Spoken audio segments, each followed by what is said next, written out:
नमस्ते दोस्तों, आज मैं जो कहानी आप लोगों को सुनाने जा रही हूँ, थोड़ा डरिए मत। चलिए एक कहानी की तरफ बढ़ते हैं। अब कहानी शुरू होती है। जय माँ काली। सुनील श्रीवास्तव डरावनी हिंदी स्टोरी में आप सभी का दिल से स्वागत है। जो भी हमारी वीडियो देख रहे हैं, आप सबका बहुत बहुत धन्यवाद। अगर अभी तक आपने चैनल को सब्सक्राइब नहीं किया है तो कर लीजिए, क्योंकि जो मैं बताने वाली हूँ वो कहानी नहीं, मेरी जिंदगी का सबसे डरावना सच है। मेरा नाम पूजा है। आज से 3 साल पहले तक मैं भी आप ही की तरह थी। डरावनी कहानियां सुनती थी पर यकीन नहीं करती थी। हम लोग नौकरी के सिलसिले में एक छोटे से कस्बे में शिफ्ट हुए थे। वहीं शहर के बाहर एक पुरानी हवेली थी, अंग्रेजों के जमाने की।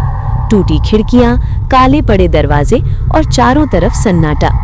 पहले ही दिन मोहल्ले की एक बूढ़ी औरत ने मुझसे कहा था, बिटिया, रात के बाद उस हवेली की तरफ मत देखना, वहां औरत नहीं रहती, वहां आत्मा रहती है।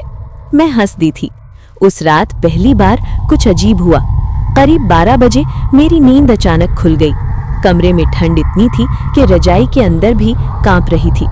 खिड़की से बाहर देखा और मेरी सांस रुक गई।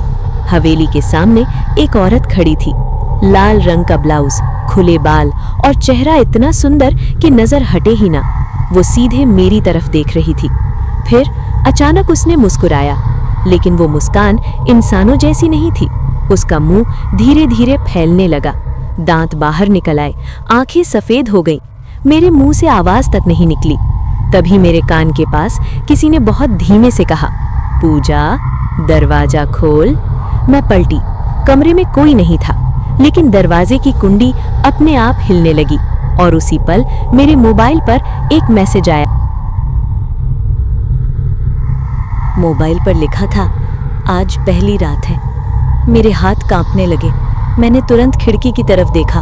वो लाल ब्लाउज वाली औरत अब वहां नहीं थी, लेकिन ठंड अब और बढ़ गई थी। दरवाजे की कुंडी अब तेज तेज हिल रही थी, जैसे कोई बाहर खड़ा हो और जानबूझकर धीरे धीरे डर दे रहा हो। मैंने हिम्मत करके पूछा, कौन है? उधर से कोई आवाज नहीं आई, बस एक धीमी सी हंसी, ऐसी हंसी जो सीधी दिल के अंदर उतर जाए। अचानक मोबाइल फिर से वाइब्रेट हुआ। इस बार कॉल थी अनजान नंबर। कांपते हाथों से कॉल उठाई। उधर से एक औरत की आवाज आई, भारी, टूटी हुई और बहुत पास से आती हुई। पूजा, तूने मुझे देखा ना? मेरी आवाज ही नहीं निकली। वो फिर बोली, डर मत, मैं भी कभी तेरी जैसी ही थी। तभी दरवाजा जोर से खुल गया। मैं चीख पाती उससे पहले ही कमरे की सारी लाइट बंद हो गई। अंधेरे में मैंने किसी को चलते हुए महसूस किया। फिर मेरे कंधे पर एक ठंडा हाथ रखा गया। कान के पास वही आवाज, मुड़ के मत देखना। मेरे पूरे शरीर में सुइयां चुभने लगी, लेकिन इंसान का स्वभाव है, जो मना किया जाए वही करने का मन करता है। मैंने धीरे धीरे पीछे देखा और जो देखा उसके बाद मेरे पैरों से जान निकल गई। वो औरत अब इंसान जैसी नहीं लग रही थी। चेहरा सड़ा हुआ, आंखें अंदर धंसी हुई, मुंह से खून टपक रहा था। लेकिन सबसे डरावनी चीज उसकी आंखों में नहीं, उसकी मुस्कान में थी। वो बोली, अब तू मेरी कहानी सुनेगी और बदले में मुझे तेरी जिंदगी चाहिए। तभी कमरे की दीवारें धीरे धीरे काली होने लगी। फर्श से किसी और चीज के रेंगने की आवाज आने लगी। मैं सांस तक नहीं ले पा रही थी।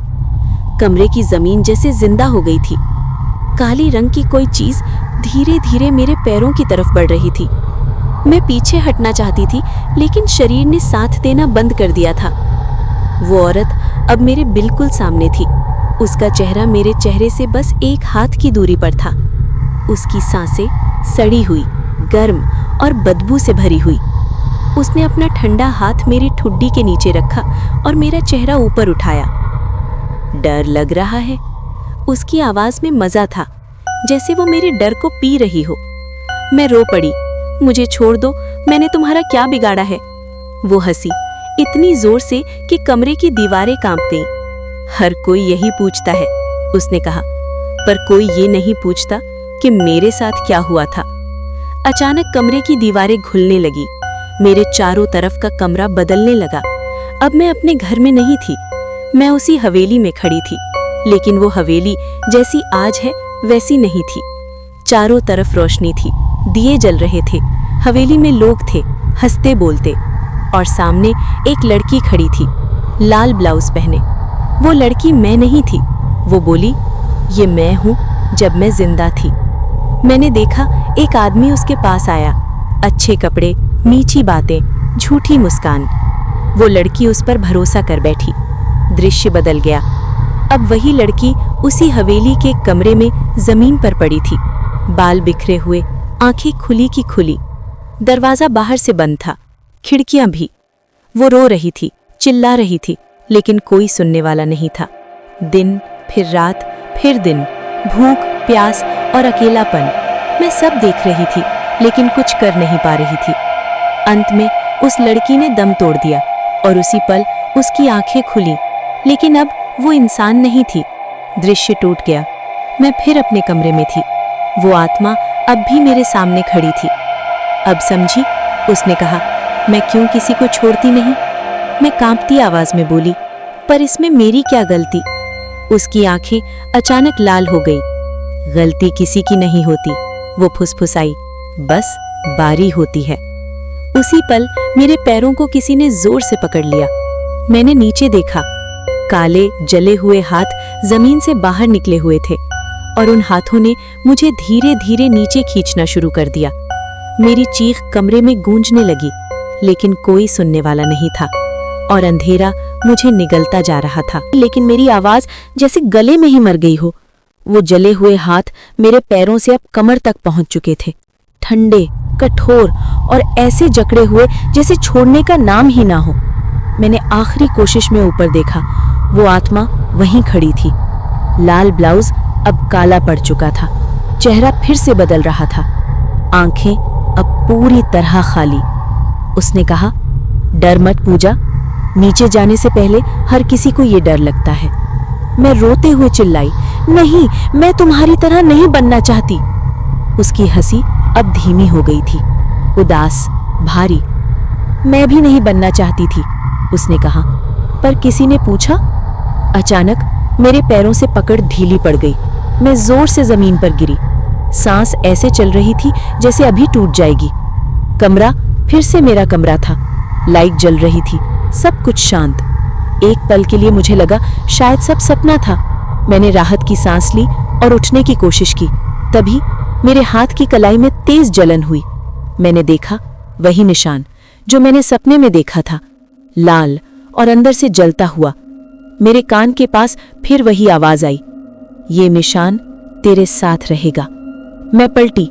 कमरे में कोई नहीं था, लेकिन आईने में मेरे पीछे वो खड़ी थी, बिल्कुल पास। उसने अपना हाथ मेरे कंधे पर रखा और धीरे से कहा, अब तू अकेली नहीं है। आईना अचानक चटक गया और उसी पल मेरी चीख पूरे घर में गूंज उठी।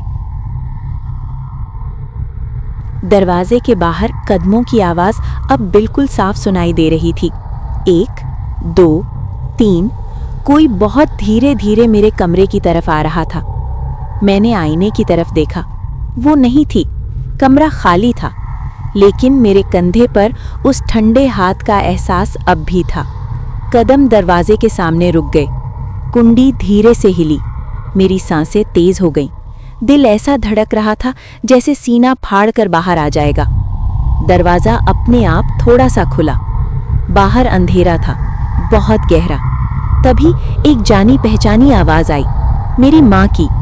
पूजा, दरवाजा खोल बेटा। मेरे पैरों तले जमीन खिसक गई। माँ यहाँ कैसे?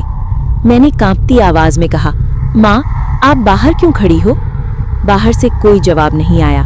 फिर वही आवाज, लेकिन अब थोड़ी भारी, थोड़ी टूटी हुई। दरवाजा खोल पूजा। मेरे दिमाग में एक ही बात गूंज रही थी, ये मेरी माँ नहीं है। मैं पीछे हट गई। अचानक दरवाजे पर जोर जोर से थप्पड़ पड़ने लगे, धड़ाम धड़ाम धड़ाम। पूरा घर हिलने लगा, दीवारों से प्लास्टर गिरने लगा। मैं कान बंद करके जमीन पर बैठ गई। तभी मेरे कान के पास वही फुसफुसाहट, देखा अब वो भी मेरा रूप ले सकती है। मैं चीख उठी, बस मुझे छोड़ दो। सब कुछ एकदम शांत हो गया। थप्पड़, आवाज, सब बंद। मैंने धीरे से आंखें खोली। दरवाजा बंद था, कमरा जैसा का तैसा। सुबह की हल्की रोशनी खिड़की से अंदर आ रही थी। क्या रात खत्म हो गई थी? मैं उठी और आईने के सामने गई। जो देखा उसके बाद मेरे मुंह से आवाज भी नहीं निकली। मेरी गर्दन पर काले निशान थे, उंगलियों के, जैसे किसी ने रात भर मुझे पकड़े रखा हो। तभी मेरे मोबाइल पर एक नया मैसेज आया, तीसरी रात सबसे खतरनाक होती है। मेरे हाथ से फोन छूट गया और उसी पल आईने में मेरी आंखों के पीछे किसी और की परछाई हिल गई, मुस्कुराती हुई।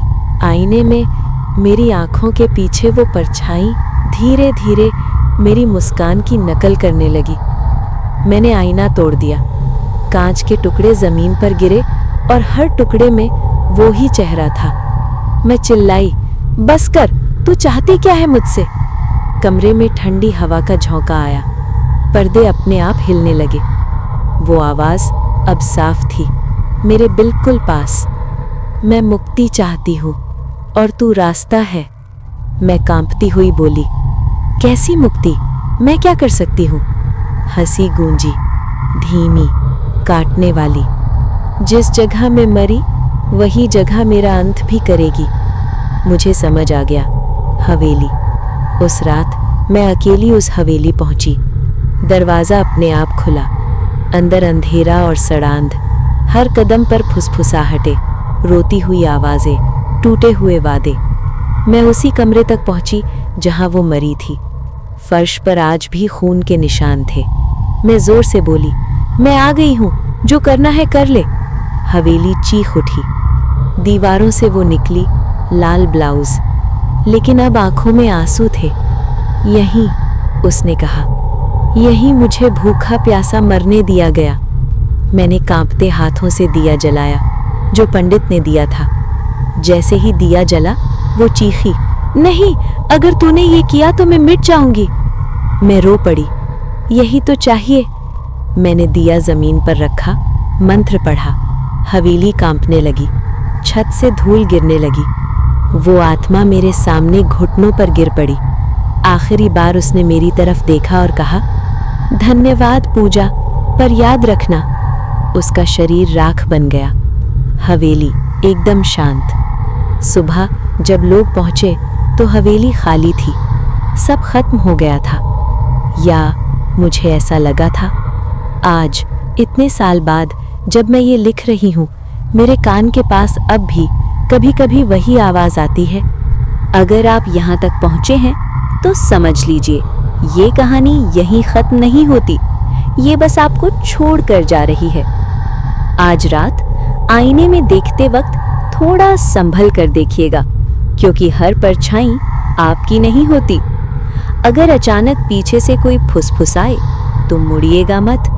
कुछ आवाजें सिर्फ बुलाने के लिए होती हैं। बाय बाय, टेक केयर, और याद रखिए, डर हमेशा आपके पीछे चलता है। समाप्त।